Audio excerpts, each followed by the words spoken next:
Filosofia e Catolicidade, pílulas de sanidade para ouvir no trânsito. No episódio de hoje, nós iniciaremos a leitura de alguns capítulos do livro O Liberalismo é Pecado, do padre Félix Sardai Salvani, uma obra do final do século XIX, cuja tradução que estamos lendo é a da editora do Centro Dom Bosco, edição de 2025. E vamos então iniciar a leitura de alguns capítulos e da introdução deste ensaio do padre Félix Sardai Salvani. Introdução. Não te assustes, pio leitor, nem comeces logo, desde o princípio, a mostrar má cara a este opúsculo. Nem largues com espanto o papel, pois que, por muito abrasadas e candentes que estejam até o rubro branco as questões que nele ventilamos, tu e eu, em familiar e amigável conferência, não queimarás os dedos com elas, pois o fogo de que ali se trata é metáfora e nada mais. Já sei, e em ar de desculpa, mo vais dizer, que não és tu só que sentes invencível repulsão e horror por tais matérias. Sei muito bem que veio a ser esta uma mania ou enfermidade quase geral. Mas diz-me inconsciência, se fugimos do candente, quer dizer, do vivo e palpitante, contemporâneo e de atualidade, a que assuntos de algum interesse há de consagrar-se a controvérsia católica?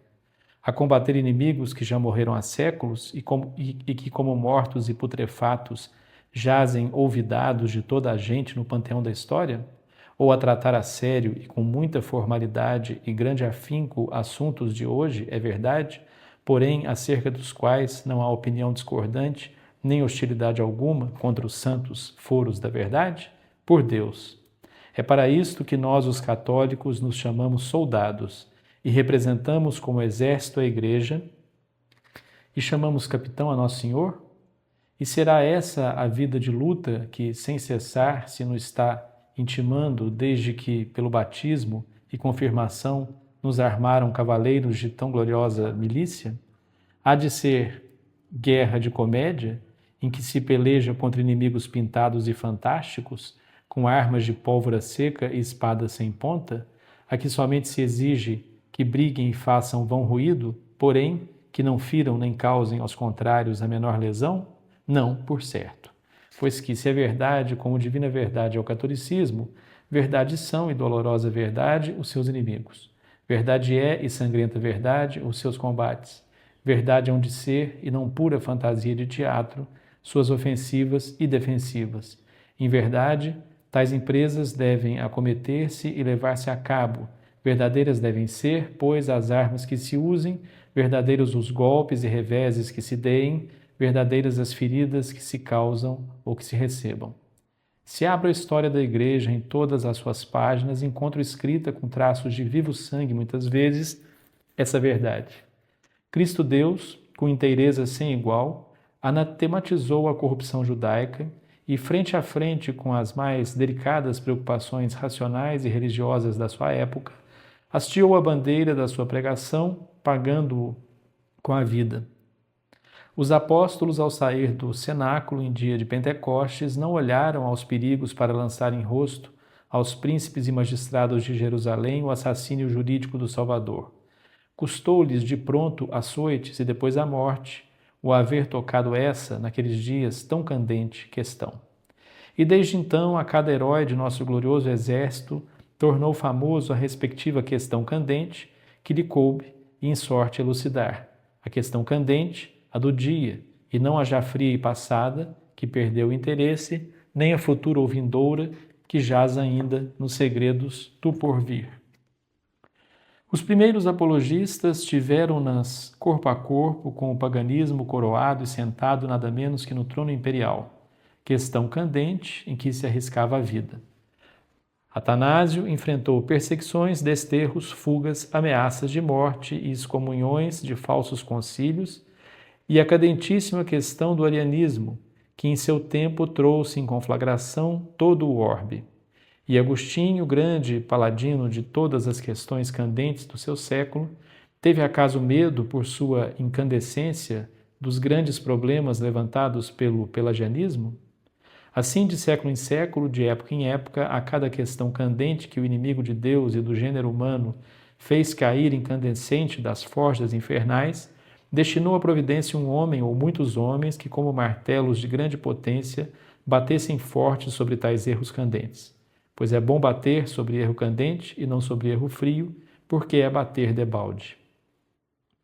Martelo dos simoníacos e concubinários da Alemanha foi Gregório VII, de Averroes e dos falsos aristotélicos Tomás de Aquino, de Abelardo Bernardo de Claraval, dos albigenses Domingos de Gusmão, e assim até nossos dias, pois fora longo percorrer a história passo a passo em comprovação de uma verdade que não merecia as honras de uma séria discussão, se não houvesse, por desgraça, tantos infelizes empenhados em deixar obscurecida, à força de levantar pé, a mesma evidência.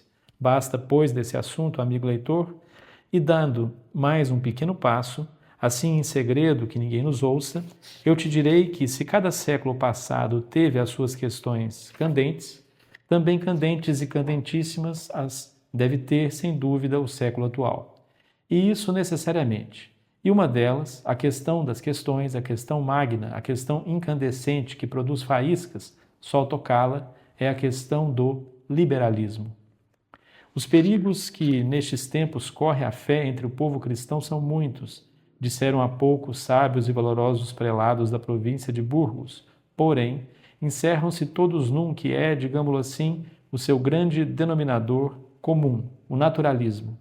Chame-se racionalismo, socialismo, revolução ou liberalismo, será sempre por sua própria condição e essência a negação franca ou arteira, porém radical da fé cristã e, por consequência, importa evitá-la com diligência, como importa salvar as almas.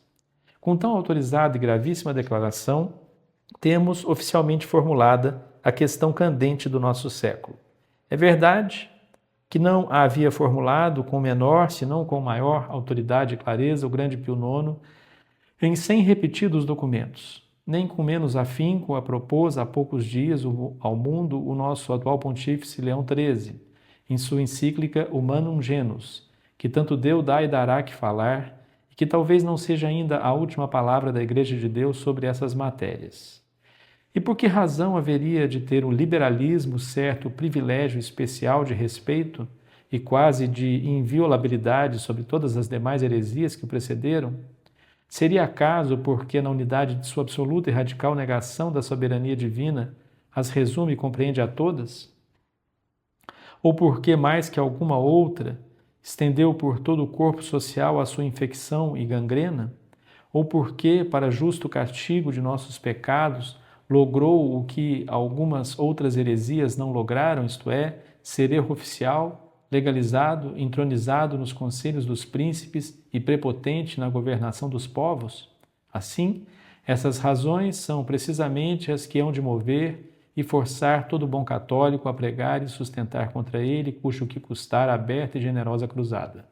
Contra ele, que é o inimigo, que é o lobo, nós, que uns mais, outros menos, recebemos do céu a missão de cooperar na salvação espiritual do povo cristão, havemos de estar gritando a todo tempo, seguindo as instruções do universal pastor. Distendido fica o pano de fundo e principiada esta série de breves e familiares conferências. Não será, porém, sem haver antes declarado que todos e cada um dos pontos delas, até os menores ápices, estão sujeitos ao infalível juízo da Igreja, único oráculo seguro de infalível verdade. Sabadell, mês do Santíssimo Rosário, 1884. Capítulo 1. Existe hoje algo que se chama liberalismo? Certamente, e parecerá ocioso que nos demoremos na demonstração deste acerto, a não ser que todos nós, os homens de todas as nações da Europa e da América, regiões principalmente infestadas dessa pandemia, tenhamos convencionado enganar-nos e fazer de enganados. Existe hoje em dia no mundo uma escola, sistema, partido, seita, ou chamem-lhe como quiserem, que por amigos e inimigos se conhece sob o nome de liberalismo.